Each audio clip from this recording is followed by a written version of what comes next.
नमस्कार। आखिर क्यों महिलाएं शमशान घाट नहीं जाती? तो क्या यह भेदभाव है या कोई आध्यात्मिक रहस्य? तो इस प्रश्न का उत्तर हमें गरुड़ पुराण के 19वें अध्याय में मिलता है, जहां भगवान विष्णु जी यमराज के माध्यम से मृत्यु के रहस्यों को प्रकट करते हैं। महिलाओं को अंतिम संस्कार के लिए शमशान घाट जाना वर्जित बताया गया है।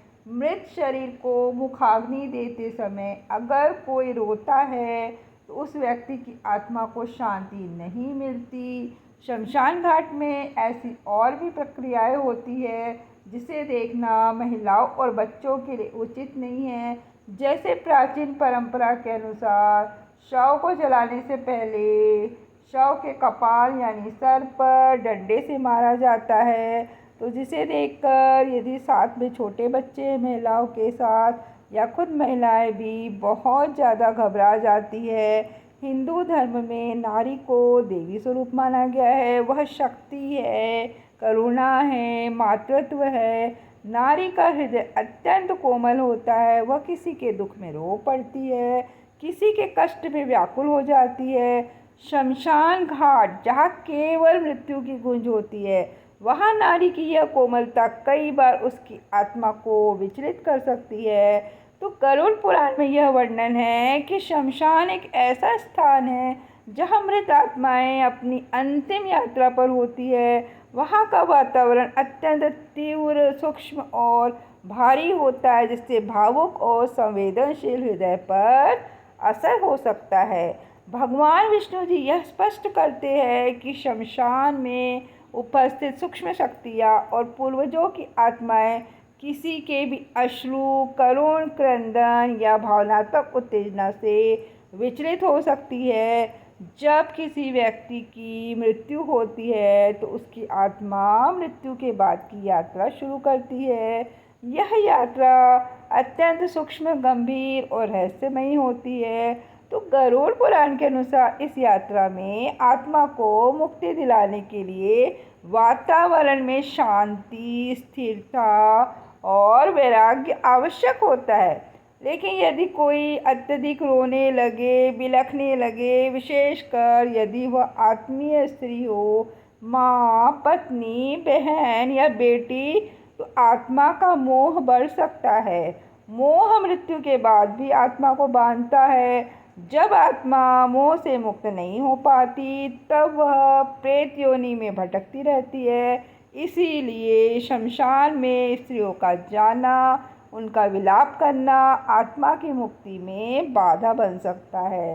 तो गरुड़ पुराण भाग 19 में भगवान विष्णु जी शमशान के वातावरण का विस्तार से वर्णन करते हैं। वहाँ यमदूत होते हैं जो आत्मा को अपने साथ यमलोक ले जाने के लिए उपस्थित होते हैं। वहाँ अनेक मृत आत्माएं, प्रेत, पिशाच और अदृश्य शक्तियाँ भटकती है। अग्नि, राख, हड्डियाँ और जलती चिताओं का दृश्य मानसिक रूप से बहुत भारी होता है। तो इन दृश्यों को देखकर कई बार भावुक महिलाएं बेहोश हो जाती है, डर जाती है या उनके मन पर गहरा आघात होता है। यह न केवल उनके स्वास्थ्य के लिए हानिकारक है, बल्कि घर के अन्य सदस्यों को भी मानसिक रूप से अस्थिर कर सकता है। भारतीय संस्कृति में नारी को परिवार की धुरी माना गया है। वह स्नेह की मूर्ति है। जब घर में कोई बड़ा दुख आता है तब पूरा परिवार स्त्री के आंचल में ही आश्रय ढूंढता है।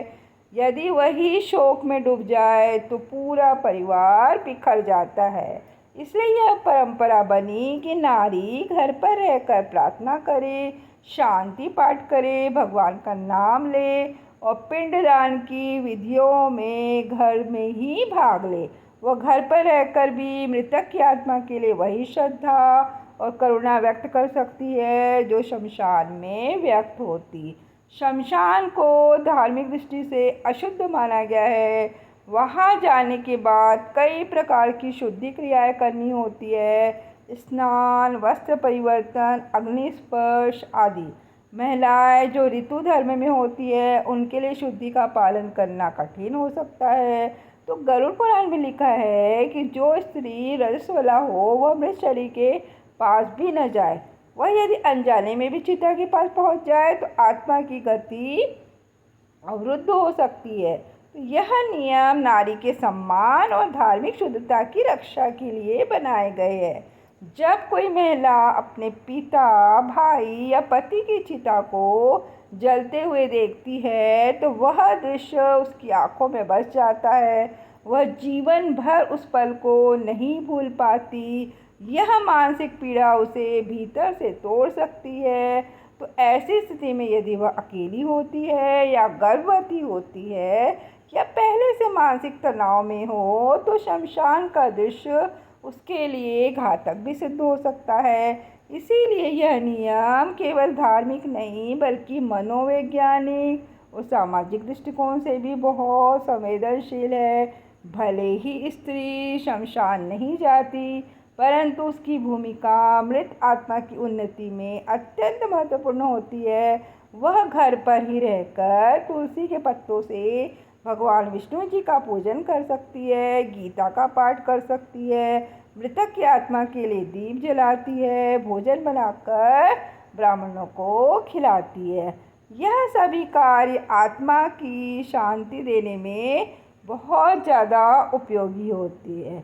और यदि आप भूत प्रेत में विश्वास करते हो तो यह माना गया है कि शमशान घाट में भूत प्रेत भी सूक्ष्म रूप से होते हैं। तो वह पुरुषों की तुलना में महिलाओं के ऊपर ज़्यादा आकर्षित होते हैं। खासकर कुंवारी कन्याओं के प्रति उनका मोह ज़्यादा बढ़ता है, खास करके दुष्ट भूत प्रेत आत्माएं जो होती है। इसीलिए महिलाओं को, कुंवारी कन्याओं को शमशान घाट जाने के लिए मना किया जाता है।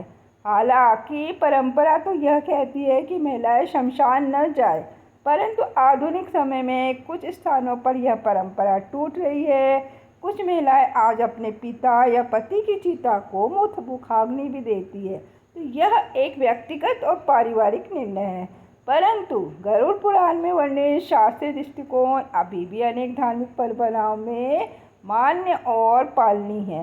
तो गरुड़ पुराण यह नहीं कहता कि नारी पुरुष से कम है, बल्कि वह उसकी कोमलता, भावनात्मक गहराइयाँ और मातृत्व की महत्ता को समझाते हुए यह नियम सुझाता है। नारी को शमशान से दूर रखा गया क्योंकि वह अत्यंत पूज्य है, कोमल है और संपूर्ण परिवार का केंद्र बिंदु है। उसका मन विचलित न हो, उसकी श्रद्धा स्थिर रहे, इसीलिए यह परंपरा बनी रही। शमशान भले ही वह स्थान है जहाँ देह का अंतिम संस्कार होता है, पर आत्मा की यात्रा वहीं से प्रारंभ होती है। तो इस यात्रा में नारी की भूमिका मौन और गहन होती है। वह घर पर रहकर जो दीप जलाती है वह आत्मा की राह को रोशन करता है। उनकी प्रार्थना आत्मा के पथ में पुष्प बनकर बिछती है। इसलिए यह कहना गलत नहीं होगा कि नारी शमशान नहीं जाती, परंतु उसकी भावना, श्रद्धा और करुणा वहाँ पहले से उपस्थित रहती है।